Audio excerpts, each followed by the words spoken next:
relax, you already know why you make studios. It's the Danny Brown Show, we about to get live, let's go. It's the Danny Brown Show, sit back, relax, you already know why you make studios. It's the Danny Brown Show, we about to get live, let's go. Yo, what's up, though? Coming to y'all live from beautiful Austin, Texas, here at YMH Studios. It's the Danny Brown Show. I got the Booth Boys with me. Oh, yeah, we got Booth Girl. What's up, Nina? Hey. Yo. How's it going, Danny? How y'all fellas been doing, man? Great. I got my boy Quadeca in the house, though, man. How you doing, brother? Doing good. Thank you so much for having me. It's an honor. Man, I've been wanting to get you in here for a minute, man. So I'm glad to see you, man. Hell You've been yeah. kicking it, going back and forth, man. So I'm glad we was able to work it out, man. Me too. Thank you, bro. You got Scrapyard out here, man. How you feeling with everything, man? I'm feeling good. Just freeing myself slowly, on to the next thing. I know I seen your reaction to Fantano review, and I agree with you. Yeah. I do feel like Haunt because it's a more of a focused piece. You know, it's more of like art. You know what I'm saying? Like concept driven. And then just seeing all the love you get from Scrapyard, did that make you think about music a little different now? Like, because Scrapyard is like a mixtape, right? It's just, we're not here to work Scrapyard. I feel like it was just like the loosies, like the leftover joints and shit, right? Yeah, I knew it was more like viable commercially, I guess, because the songs are shorter. Like, I want to listen to Scrapyard more, which I guess that makes sense. You're making music, and if people want to listen to it, then it's going to be successful, So I kind of expected that some of the songs have like a higher ceiling, but I agree. I feel like both of us have more of a, we care about the concept albums, and I feel like, it's just more of an undertaking. It's more ambitious. So I fuck with it, but I guess, either way, I am happy that people are getting it one way or another, I feel like it's a good thing to do. I feel like more people should get back to like, it's definitely not like a standard mixtape because it's obviously, a lot of stuff you produced on there and stuff. Yeah. But you wear a lot of fucking hats, man. That's why I always want to work with your ass, man. You do anything, man. Like, this fucking, the ceiling is so fucking high for your ass, man. Like, thank you so much. I thought you meant literal hats. No. Because I do. I have been wearing a lot of hats. My hair is. I'm just saying, you can sing, you can fucking rap, produce. Like, man, like what y'all been doing over there is y'all been fucking killing it, man. So thank you, bro. I'm a fan of what's been going on, man. So wow. Keep it up, man. Whatever you got going on over there, man. Something in the water, man. That fucking dead air, man. Y'all been killing it, man. Yeah. All the artists there are just like individual people, and Jane and Quadeca, like they just like go to their room and fucking crank it out. Like that's the way it is, I know. I was talking to Jesse. He was like, Jane's never been in a real studio before. I was like, what? What the fuck? So that's just like the crazy shit. Like everybody's just making shit in their bedroom, just coming up with the craziest music ever, man, which is like fucking inspiring for me. Oh, I'm not a big studio person either, to be honest. Most of the stuff I make is I feel like I do demo versions at home, and then I will like take it to a bigger studio and probably re-record it sometimes. But for the most part, I had my own studio, still got it in Detroit, so I did a lot of stuff there. But I don't know, it's just something, I feel pressured when I'm in a big studio. Like, you gotta come up with some dope shit. Like, when you home, it's just like you more relaxed, you more of a comfortable place, man. But even though it could be more distracting, too. Definitely. I think this next album, I'm going to get more into going to other studios. And then plus just in Austin, there's a lot of studios around here, too, so it's easier. In Detroit, you're pretty limited, Yeah. So you don't, you go to big studios and shit, too, though, huh? I just work at this one spot, which is like, it has, a lot of synths and it's got all the shit, but I just go by myself. I work with this guy, Mike G, and I'm like the only person he lets work alone there. So I like having it like away from, I have to like drive there. It's like a shift, So more production work than just recording songs? I just do it, both together. I'll play something and I'll be like, oh, this needs a vocal or whatever. I'm trying to get more into like, working with other artists because I think people are starting to recognize the sauce. Yeah, and I'm definitely. trying to provide that, I'm trying to get in with you, man. Let's go. Hell yeah, bro. Yeah. But even that, so just making Haunt You, man, like what was the process like for that album? Like, what was how did you even come up with that shit, man? I think I was like in a bit of like a suicidal era. Oh shit. But I don't know. It's hard to explain really because I don't know. I was just having a lot of conflicting thoughts, and the way I kind of was able to live through that was just through an album, you know? And so it was very immersive for me, and I really like got into just every day, just living in the album and kind of exercising all of those feelings out of myself and into this kind of fantasy, you know, well, there's a song called Fantasy World, but a fantasy world of the music, you know, to kind of make that easier to process. And I do feel like it set me free in a lot of ways on kind of an existential plane, you know? So when you first started, you knew what you wanted to do, or it was like you started recording a few songs and then you was like, all right, this is where I'm taking it?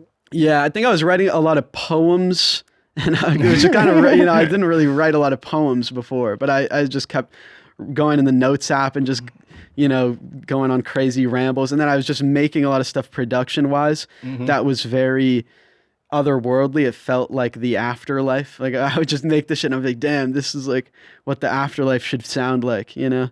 And then it kind of inspired the palette of it inspired the lyrics, and it kept going back and forth. And then I kind of went really, you know, deep into it. But I guess that's something that Scrapyard was kind of relieving for me, because I don't actually have to necessarily be, I think that's a myth that you have to be suffering and be, you know, whatever, you have to be going through the worst shit ever to make the best art. Like a lot of the Scrapyard shit is, you know, I was really in love, or I was, you know, some of the shit's really sad, but it's just, you can kind of find magic from all of the different scope of emotions, you know? Do you feel like you that's are going through that too? Because you've gone on such a journey. Yeah, that's where I'm at now. Like, because then it's back to having fun again. Yeah. Where before it's like, you know, I mean, it could be relieving in some sense where, you know, you're going through a lot of shit and then you're putting it into the music, and afterwards you feel like the weight been lifted off your shoulder because you put it into a song type shit. But no, I'm at a happier place. So it's like me, like I want to have fun when I make music now. I want to fucking jump around in the studio now. Now everybody just sitting there like, damn, man, you know?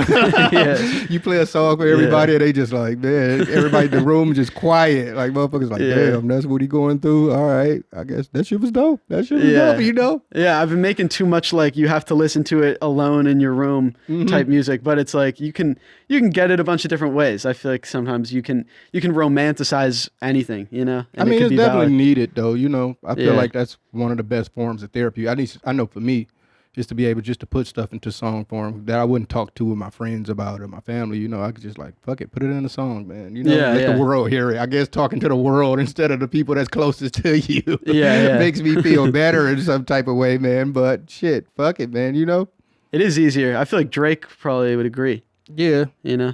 Drake, I believe he's having fun all the time for some reason. Yeah. In my brain, Drake is just having a great time. He just be like, oh, I'm going to just be sad for this song just because I don't feel that emotion no other type of way until I record music. So let me just put it into that shit because I'm having a great time. Yeah, I feel that.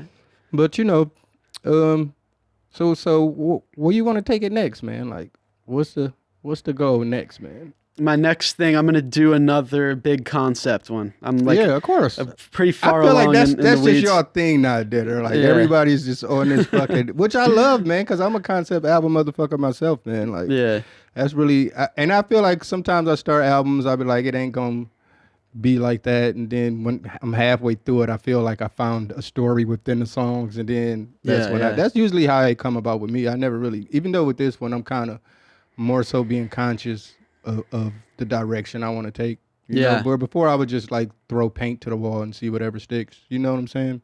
Definitely. Then I could start, you know, figuring it out. But with y'all, man, it's just like high level art shit. You know? Thank you. So Hell yeah. It's definitely been inspiring for me and a challenge to me. You know, like to hear that type of shit and you'd be like, oh shit, I gotta make some shit. You know what I'm saying? Like that's so cool because you're very much. I mean, I know I can speak for myself, but also everybody else that's, you know, doing that shit, you're a huge inspiration to everybody, you know? Like, you've done this shit, you know? It was just so crazy when you hit me up to do the song and shit, and he was like, I want you to rap about being carbon monoxide. I was like, what the fuck is going on right here? Yeah. I'm like, this guy's crazy, man. And then when I remember we did the song, and it came out dope as shit. I listened to the album, I was like, man, this some deep shit. But then I was in London, and I had this, I had a gaming, like, event, like where people pulled up and played me in Street Fighter.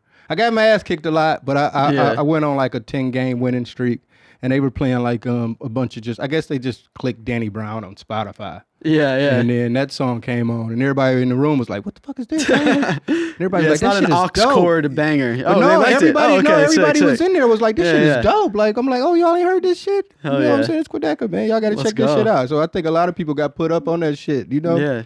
So yeah, man, we'll jump into some of these Ask Danny's, man. You can always hit me up at Danny@theDannyBrownShow.com. That's Danny@theDannyBrownShow.com. All right. First up, we got big time requests. Ask Danny. Hey, Danny, I've been with my girl for a year and a half, and she's been talking about getting married and having kids for a while now. She's gotten upset about me telling her I don't want kids, and I don't want to get married to the point where she's having a breakdown. We're both 20, and we got our lives ahead of us. I don't want to do any of those things at the moment. We settle to that when we're 27-ish. Even I don't know if we'll be together by then. How should I handle these conversations? Because they keep coming up. Thank you. Jesus Guinness. Shouts out to Jesus Guinness. Definitely at 20, that is a bit too young to be thinking about having kids and being married. You definitely have. But I guess, I don't know, man. You must be a catch. She want to lock you down. So I would take it as a compliment, you know. I mean, you don't necessarily have to have these drastic conversations with her because she's young too. So she might feel like that now, and 5 years from later, you know. Just go with the flow, I would say, for anything. Tell her what she want to hear, man. I know that's not a good thing to say, but I think for the most part, y'all so young, man. I think I had my kids at 20. And having a kid is hard, man. You want kids? Oh, shit. Yeah, maybe. Yeah, one day. Maybe in like 10 years type shit. Yeah. See? I think I don't know. I don't have the experience of you, but to weigh in on the Ask Danny over here, I would say I couldn't fucking have a kid right now.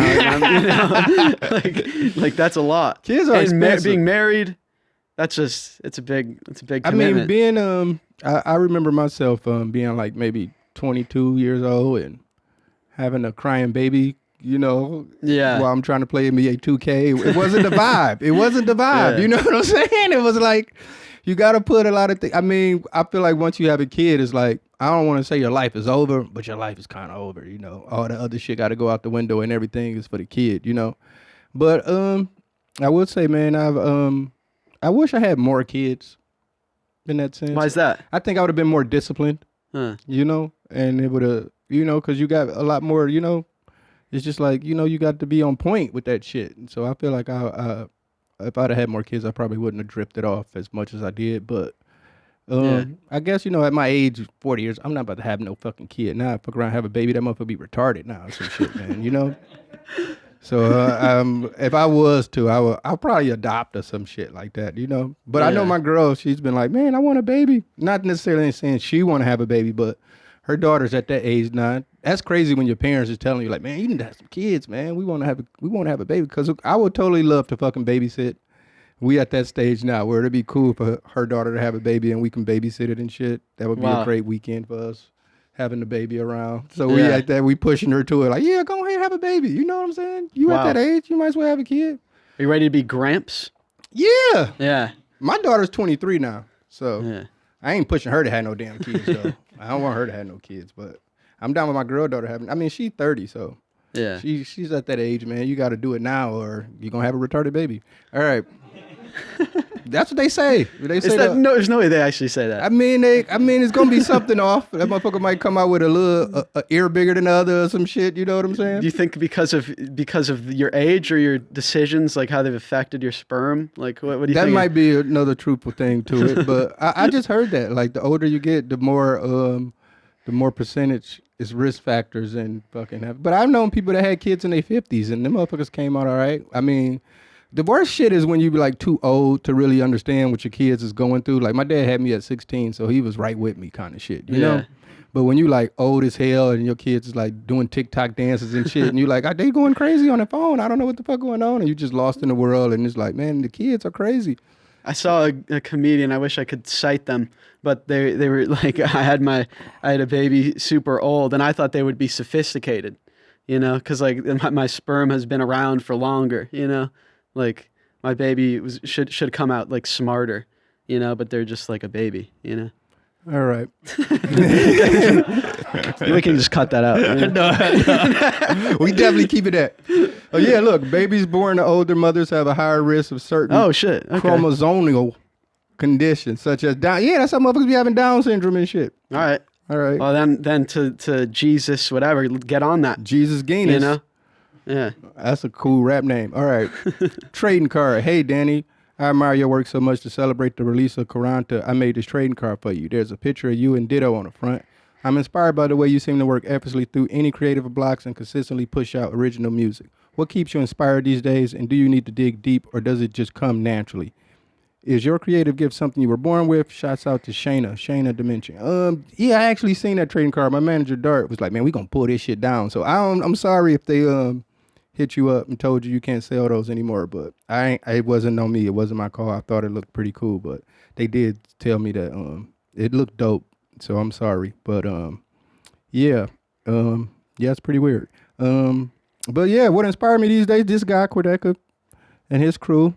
Just listening to other, people coming up and making, finding new ways to do cool shit, and yeah, I mean, I think I definitely has to dig deep now that I'm older, because when you've been rapping for over 20 years, it's like you feel like you said everything. That's why I wasn't mad when Andre 3000 was like, I'm 40 years old, I don't really have nothing else to rap about. So he finding his ways to be creative in other ways. But for me, I feel like I still have a lot to say, and my journey in life is still, changing every day. And, so but I do feel like you are born with it too. I will say, it is a thing of doing 10,000 hours and just getting good at this shit because you've been doing it for so much. But I do feel like a lot of people are just naturally talented. We're close to crowning an NBA champ, and with action heating up on the court, it's even hotter at DraftKings Sportsbook, an official sports betting partner of the NBA. There's only so many games left. DraftKings Sportsbook has you covered with same-game parlays, live betting, odds boosts, and so much more. Don't miss out. You have to wait until next NBA season to place your bets. It's super easy for first-timers to get started. Try betting on something simple like picking a team to win. Go to DraftKings Sportsbook app, select your squad, place your first bet. It's that simple. Man, this NBA season has been crazy, and I'm just hate to see it go. But one thing you can really do to really liven up this playoffs, you got to get ready for the championship, is win some money while doing it, man. So DraftKings is the best for that. It's like having your own game inside the game. So whether your team lose, you might make some money while you're doing it. So new to DraftKings, listen up. New customers can get a no sweat bet up to $1,500. Just deposit at least $5 and you'll get a bonus bet equal to your first bet if it doesn't hit. Download the DraftKings Sportsbook app now and use code DannyB. That's code DannyB for new customers to get a no sweat bet up to $1,500 if your first bet doesn't hit. That's code DannyB for new customers to get a no sweat bet up to $1,500 if your first bet doesn't hit. Only on DraftKings, the crown is yours. Think of some duos who got it done. Cheese and Chong, Salt and Pepper. What about the perfect duo when it comes to growing your business? That's you and Shopify. Shopify is the global commerce platform that helps you sell at every stage of your business, from the launch your online shop stage to the first real life store stage, all the way to did we just hit 1 million order stage. Shopify is there to help you grow. Whether you're selling some new music or offering vintage outfits, Shopify will sell everywhere. From the all-in-one e-commerce platform to their in-person POS system, wherever, whatever you're selling, Shopify's got you covered. It's really great for up-and-coming, starting businesses to really, diversify themselves online, get out there, let people see the product, and you can get it going, man. Shopify is really great for that. I love that they're helping up-and-coming businesses. So Shopify's extensive help resources are there to support your success every step of the way. Because businesses that grow with Shopify. Sign up for $1 per month trial period at shopify.com/DannyB, all lowercase. Go to shopify.com/DannyB now to grow your business. No matter what stage you're in, shopify.com/DannyB. How do you think about that? Do you feel like you just always knew how to rap, or was it like you learned this shit? I wouldn't say I always knew how to rap, but I would say I was always very musically inclined. Like, when I was 5 years old and shit, I would, play a little keyboard and I actually made some bangers when I was 5. So I think I had something in me, but I definitely had to hone it. it's a very well documented lore for me how bad some of my early music was. You know, it's like a whole thing that people need to make a point of. You know. Yeah. So. Yeah, but that's why I say you was born with it. You know? It just. Thank you. I feel like rapping, when you can write songs and sing and shit, I feel like rapping comes easy at that point. Yeah, yeah. Do you agree with me on that? I kind of do. I think if you have an understanding of, you know, how a phrase needs to sound on an instrumental, you can kind of apply that in a million ways. All right, next up we got crowds and moshing. Hey, Danny, just wondering how the crowds are at your shows. I love to mosh. I was just curious if that goes down or what. Huge fan of the show. Will. I mean, yes, it's some moshing, but I can't say I'm actually a fan of the moshing. I mean, I like a lot of my shows have been sausage fests, and so yes, it's a lot of moshing at the sausage fest, which is homoerotic in some sense. You know, it's no girls, but I would like for more girls to come to my show. But y'all scare them off with this fucking beating each other up type shit, and I feel like it depends on the music. Like it's nothing worse than when I see an auto-tune crooner on stage singing and shit and hitting these notes and y'all motherfuckers just moshing and shit. I mean, I feel like it's more so like hardcore bands, and because that shit didn't start to Odd Future. It really wasn't. That wasn't a thing until Odd Future, and Odd Future got it from Trash Talk. So that really wasn't a thing. But they music warranted that though. It was like that. It went together, you know. Yeah. But this one, like y'all fucking like, you know, it's crazy. You moshing the Juice World and shit. It's just like it boggles me. You know what I'm saying? Did people used to like? What did people used to do when you performed? Throw your hands in the air. Throw your hands in the air. It was way more cordial. It was, you know. I feel like moshing is great for the young whites because you don't need any rhythm.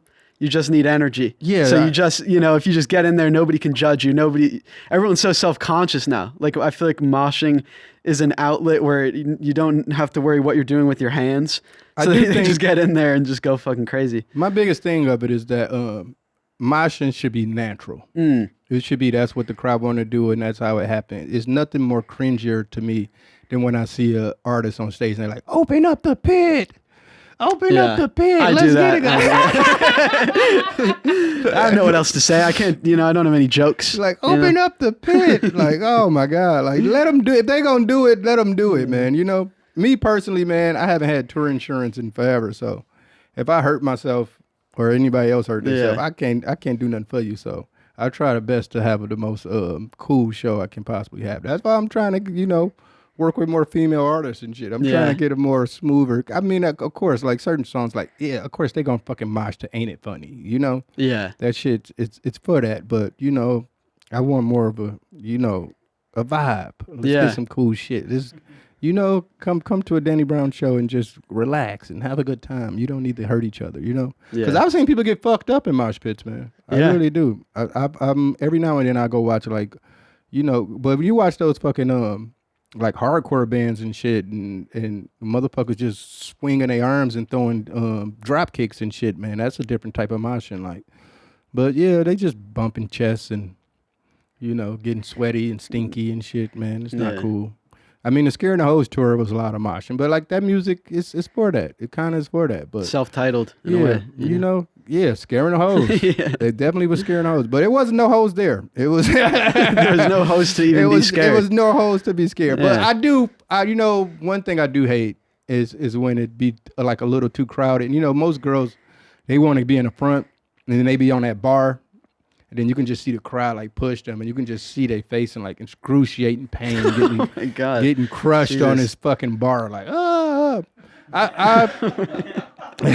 I'm sorry for the sound effects. I mean, it's so visceral. I mean, but I hate that part. I used to not say nothing and just let it happen. Be like, oh yeah, it's going down. But then ever since that Travis Scott shit, I'd be like, hold up, stop this shit. It ain't no Astro Fest happening here. Calm that shit down. You know what I'm saying? So. But yeah, man, I think, I don't know, man, we need to get into a new era of fucking rap music, man. I don't know, man. The moshing is getting out of control, man. All right, next up we got Trying to Hold On. Hey, Danny, I've been seeing this girl for about a year and a half. we're both 19-year-old university students, but she moved away from our hometown to go to one of the best universities in the country. So we've been doing a long distance thing for a few months. The distance between us bothers me, but she's worried that because we don't know what jobs we'll have or what we're going to do, that it's not likely we'll be living together. So she's wondering if it's worth continuing the relationship. My question is, how realistic do you think it would be for us to able to find a way to live together after university if she's career focused? Edmond. I mean, yeah, the long distance thing is pretty hard, but I mean, I don't know. I mean, the relationship I'm in right now, we did long distance for some years before we actually came together. So I think it's all a faith thing. I think if it's meant to be, it'll be. You know, they say if you really love something, let it go, and if it comes back, then it was really real. It was something you loved. So I think, you know, y'all so young and need to be focused more on your career and shit. And if it's meant to be, y'all will be back together, man. Like, have you ever been to a long distance relationship, man? Yeah, I was in one for like 2 years. 2 years long distance. It kind of sucks, but there's some benefits to it. You know, like I do think that it's valuable to like have your own space sometimes, but sometimes it, you know, I agree with your assessment, you know. At 19 though, it's like, you know, yeah, I think about myself when I was 19 and I was in love. Yeah. And it turned to a baby. You don't want to. Yeah. Now it's a lifelong journey with this lady. You know what I'm saying? It's like, you know. So just do that. Made a drastic decision at such a young age that affects the rest of your life, you know? Yeah. So I think at 19, man, I feel like y'all got so much life ahead of y'all. That's the last thing you should probably be. Y'all should be career focused at this point. And like I said, if it's meant to be, it'll be, you know? Yeah. I know that sucks to hear because, you know, that's the thing, man. When you're a teenager, man, and you be in love, man. You be like, I love this bitch, man. I don't crying and shit and just like, oh, being on the phone all night. And I bet you it's even worse now because it's like FaceTime and shit. And we just used to have the fucking cordless phone or that one phone with the long ass cord. You got to go hide in the laundry room and shit and be talking all night, falling asleep on the phone and doing all that kind of crazy. But now you got like FaceTime and shit, which should make a long distance relationship a little easier. Yeah, you got FaceTime. You can do Netflix party. You know, you can be like, shit's crazy. Show me that monkey. Yeah. Let me see that monkey real quick. You know, so it's other things y'all can do now, you know, that could keep y'all together. That's it. But it is more keeping tabs on each other, I guess, during a long distance relationship kind of thing. Like y'all can fucking share locations and shit from countries ahead and be like, oh shit, what the fuck you doing over there, bitch? You been over there too long. Why you over there? You know?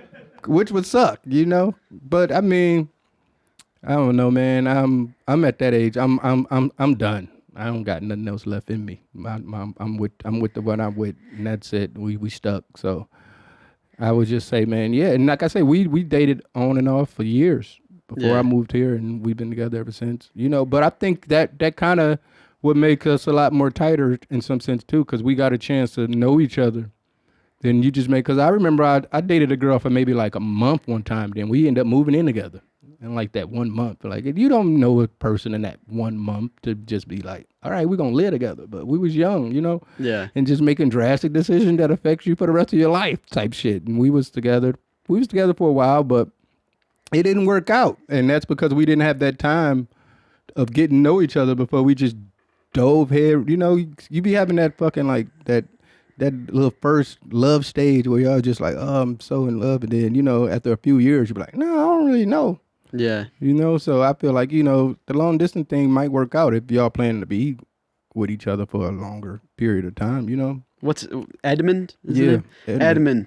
You know, give it a shot. Even if it's ends up being like a 4-year relationship and it all crumbles, that's still valuable. Because you'll learn a lot. Like I do think that the long distance thing, it teaches you a lot about yourself because you have to be alone, but you also have to love somebody and you have to figure that all out. So I think it's a valuable life experience, even if it all crumbles. But hopefully it goes well.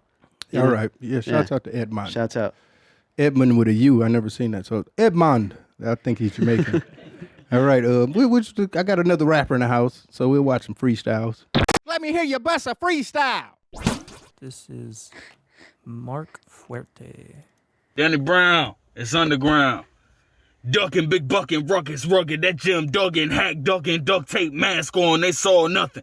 Been a nuisance since 2 knocks, a dub of this green, soul sitting supreme, spitting like Tupac. Subservient earners, flexing they burners, fall guy for life, took 2 twice, helping me flipping burgers. Yuck, built the steez in a different key, quarters congruent, but his bleed diluted, please never. Raw rugged, but said fuck it, spitting in my alibi, ain't gotta be the one that's tucking. 95 alive, bringing that do or die. Will you ride, bailiff from the east, bumping all lies? It's on me, Dolo and still looking. Really though, they can't fade me, too cold, still cooking. Disciple of the brokest rapper, you know. Big bag of supreme, raw crutches burning half of the O. Yuck. Yuck. That was dope, actually, though. Yeah. I didn't expect Sub-Zero to come like that. Fucking Sub. I don't know, man. When I see, like, man, those masks, they scare me, man. Like, that's one thing the pandemic and quarantine didn't help out with. What was his name? Mark Fuerte. Mark Fuerte. Yeah, that's some cartel shit. Mark Fuerte. Yeah, he's dope, Let's though. go. He was actually dope. He had a dope voice. Yeah. You don't need my help, man. You got it. Shit. But yeah, I was saying, those fucking masks, man, like when you just see a bunch of young black teens come around with them Pooh Shiesty masks on, it just let me know my age. I'd be like, oh shit. I started praying to myself, saying, oh, like, please God, just let me see another day. Like, these motherfuckers got these Pooh Shiesty masks on. Like, I never thought I would get to that point where I'm like I'm a Karen. Like, I'm locking my doors when I see them shits. Like, all type of shit, man. Like, I see them motherfuckers come and be at the HEB or some shit. Like, hold up, man. These niggas got these Pooh Shiesty masks on. Like, let me hold up, man. I used to always keep a weapon on me, man. I think that I've lost that urge in life, man, where I would keep like a box cutter or like a fucking little knife and shit. I got to go back to those old days. I got to go back to the old daddy, man. Maybe I wouldn't be such a bitch ass nigga, man, if I had a weapon on me, man. But the shit, fucking knife only gonna matter in Texas. Everybody got a fucking AR-15 in their back pocket. You gonna fucking get shot trying to pull a knife out on somebody in Texas. So Yeah. I guess it ain't gonna help, man. Gotta go to the UK for that. Yeah. Yeah. They got fucking machetes and shit. It's man. awesome, bro. They got the fucking the knife crime. Yeah, it's an epidemic, man. It definitely is. I've definitely had my share of watching YouTube videos of motherfuckers getting butchered in chicken shops. I need to stop that shit. Yeah. UK drill is crazy, man. It is crazy. I'll be actually heading over there in a few months. I love London, man. It's like one of my like one of the places that really inspired me, and a lot of artists like Dizzy Rascal's like one of my favorite rappers ever. One of the best cities.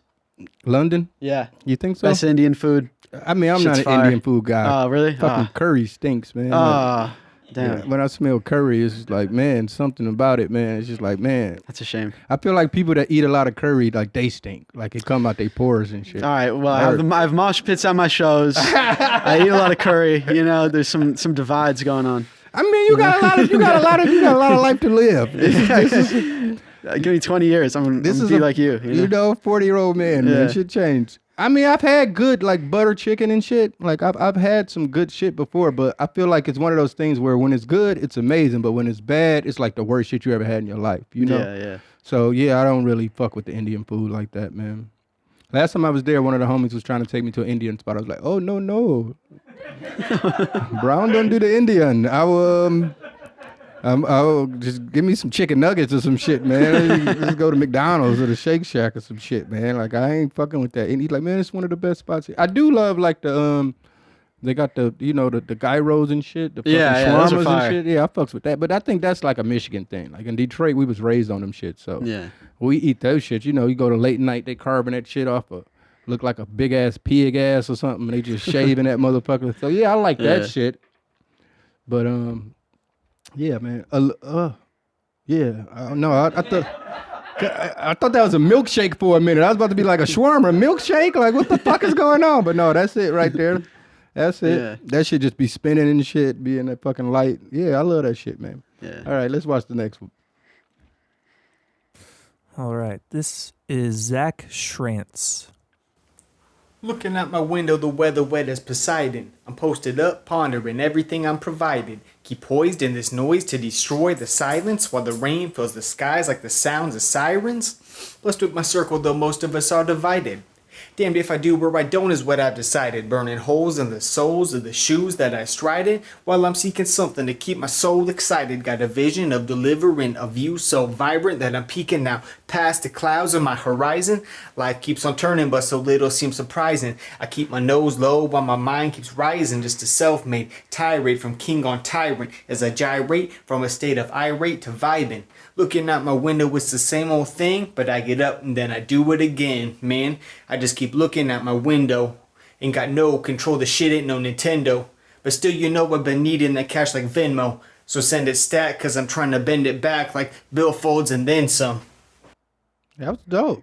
Very poetic. What is y'all doing, man? We supposed to get the whack people, man. Y'all keep finding the dope people. I mean, man. we get whack ones sometimes. Yeah, but y'all's like, we ain't gonna put no whack ones on today. We'll do that. I mean, no. I mean, that's great. I know I'll just be joking and I talk shit and shit. But no, I mean, I think it's cool though. Y'all should put a lot of more of the doper people on, you know? So that was dope, man. That reminds me of that was like some shit I used to listen to. Like, that reminded me of some real Def Jux. Well, we did play like a pretty whack one recently and you're like, oh man, you guys ruined it. Yeah. I mean, I go both sides, you know. You know me, I flip-flop, you know. But, I mean, when they see somebody dope, it's like, that's cool. Because, you know, you get to see, they get their time to shine. But I can't joke on them when they dope. Yeah, it seems so sweet, so soft-spoken. Very poetic, all the imagery. I already knew what time it was. His first bar, he said Poseidon. I'm like, oh, shit, what he about to rhyme with that, you know? So you already knew it was some high-level shit. It reminded me of LP a little bit. I mean, not necessarily like flow-wise or like vocal tone, but like just lyric-wise. Like that's some shit like LP right, you know? Yeah. So that's good. Shouts out to Zach, man. That was great, man. You know? But yeah, man, it's fucking, God damn it, man, every time. You know? Last time at the show, we couldn't get nobody to freestyle, man. Maybe, One guy almost did, and then Hannibal started freestyling. But there was a guy in the audience that wanted to. Yeah.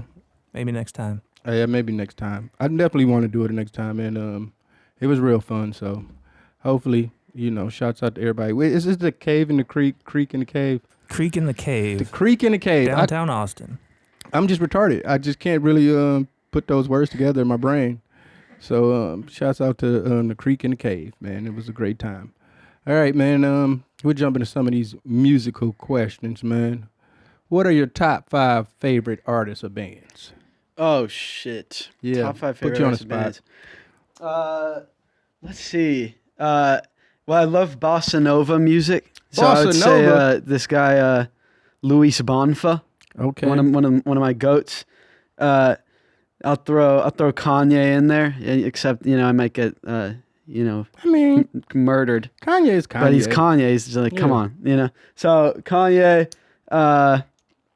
Who else am I gonna throw in here? MIA. Recently, yeah. What do you mean? I've been like going through the whole discography. It's crazy. Galang? Yeah. What? MIA? Like I say, I was huge London head. XL Records. Anything they put out, I was cropping. So yeah, I was huge into MIA. Yeah. I like the first album was my favorite though. Arular. Yeah. That one's the best. Mm-hmm. Yeah, it's crazy. Fucking Frank Ocean. I love Frank Ocean. I don't know. There's. I mean, that was a very eclectic list. Yeah. You guys got one more. I got one more.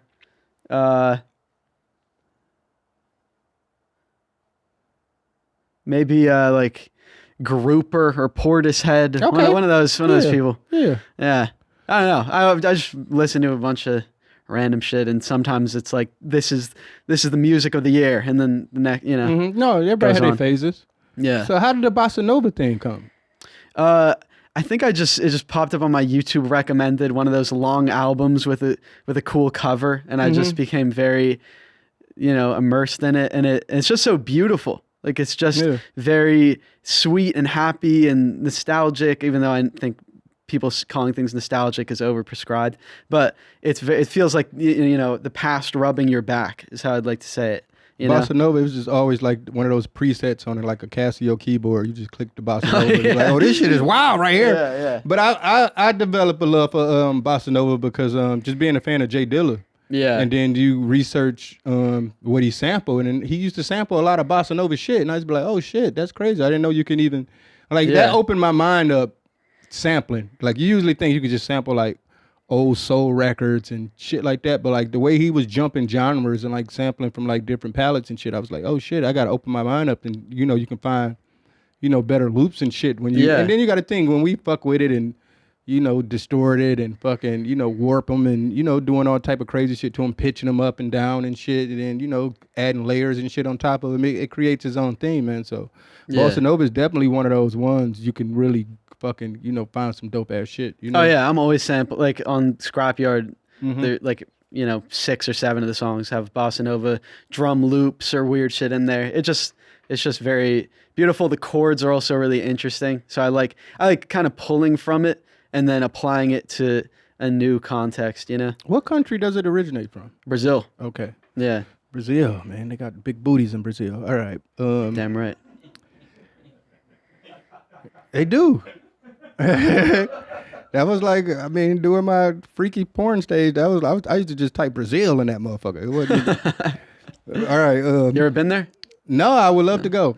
I actually, yeah, goddamn, y'all ain't got to just trigger it. Yeah, they got that's triggering, man. They got boots and bitches. I mean, I've heard stories. They be like, man, the bitches work at Foot Locker got fat asses. You know, that was like the craziest shit I've heard in my life. Like, why the bitches? What does it matter if they work at Foot Locker? Like the bitches at Foot Locker got a fat ass. But I mean, they call them Brazilian butt lifts for it's BBL for a reason. You know? Oh, that's true. That's in the acronym. Yeah. Brazilian butt lift. Wow. Yeah, I'm trying to put one of the motherfuckers on a payment plan, man. For who? My girl. Oh. All right. What album can you listen to front to back? What album can I listen to? No skips. Front to back, no skips.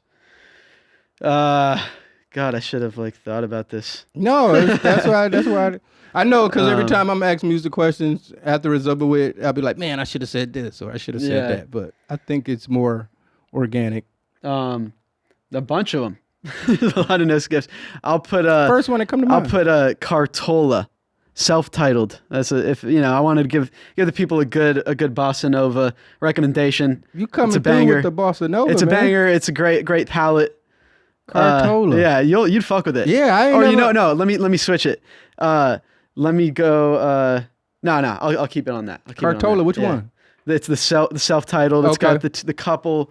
I think they're like smoking a cigarette on the porch or something. Yeah, it's a banger. That one? Yeah.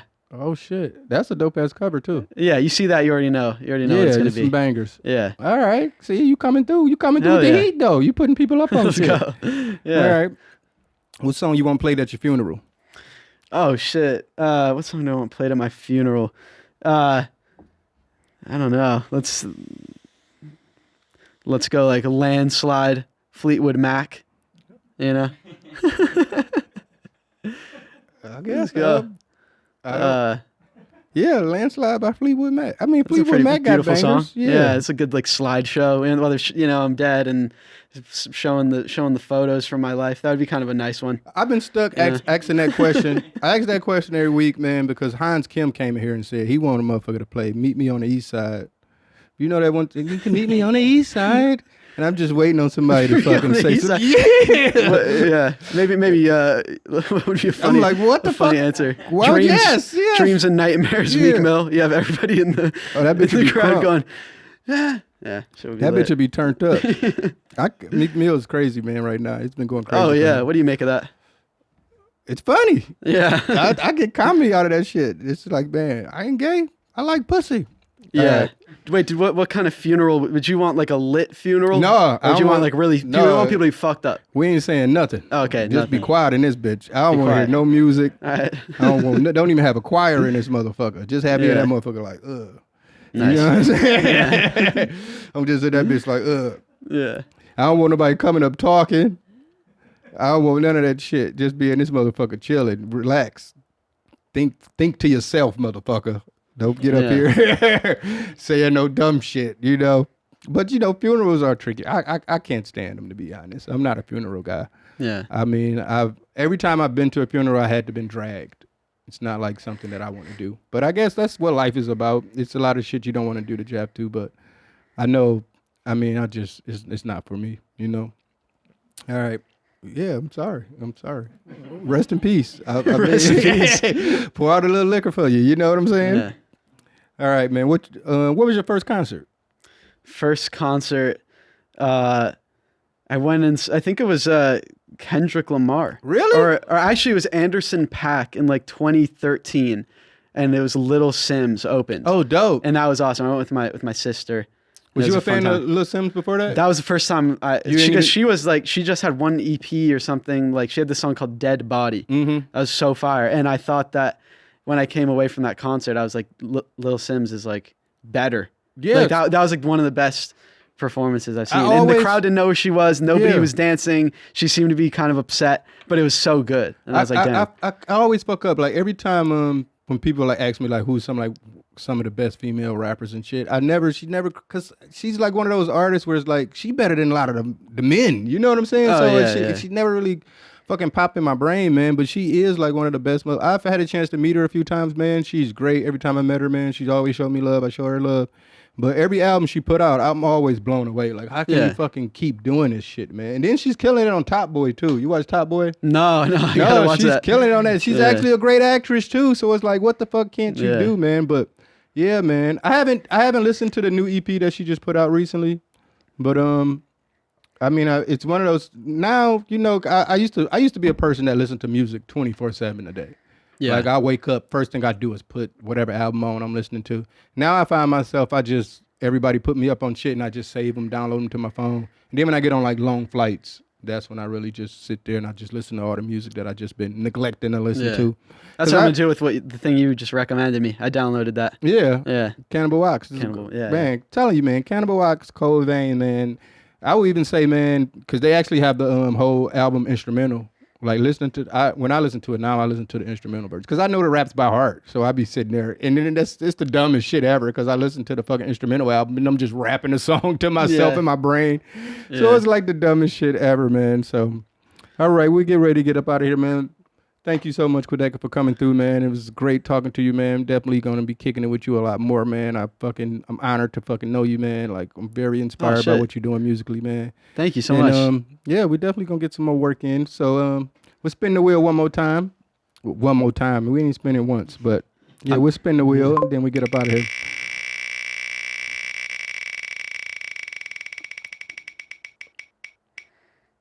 God damn it.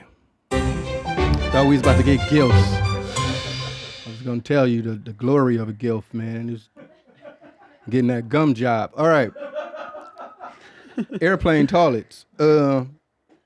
Airplane toilets, man. They're the worst, to be honest, man. If you ever took a shit on a plane, probably.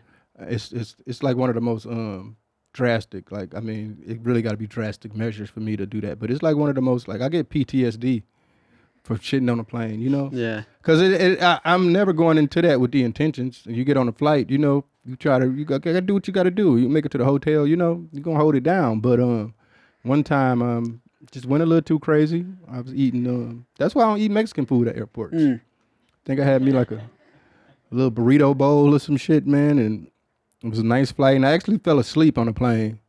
And I woke up. That motherfucker was, the sun was coming up, man. It was, the turtle head was peeking out, man. I was like, oh, man, this is happening now. Yeah. You know? So I had to go do that.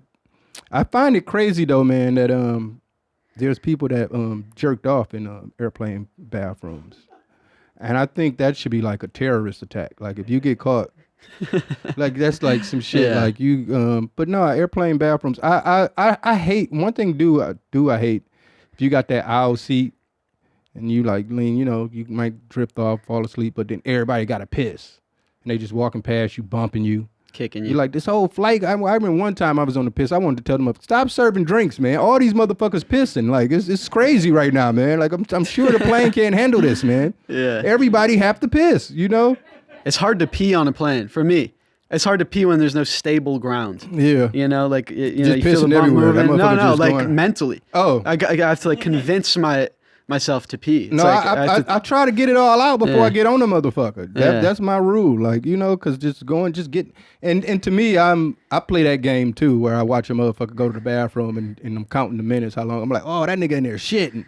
Yeah. He been in there too long, you know? So and then you come out the bathroom after taking that smelly, and them just staring at you like, nigga, you nasty. All right, man. We get out this motherfucker. Yeah. Thank you for having me. Thank you for coming through, man. I'm bringing a freestyle next time. I'm sending it in. All right. Well, everybody definitely go check out Scrapyard. You know what I'm saying? That's the new shit by Quadeca, man. Also check out, Hunt You has been in my playlist ever since it's been dropped. You know what I'm saying? Thank you. So, Hell yeah. shouts out to everybody at Dead Air, man. But yeah, we'll be out this motherfucker. Love y'all motherfuckers. Peace. See y'all same time, same channel. We out. Boom.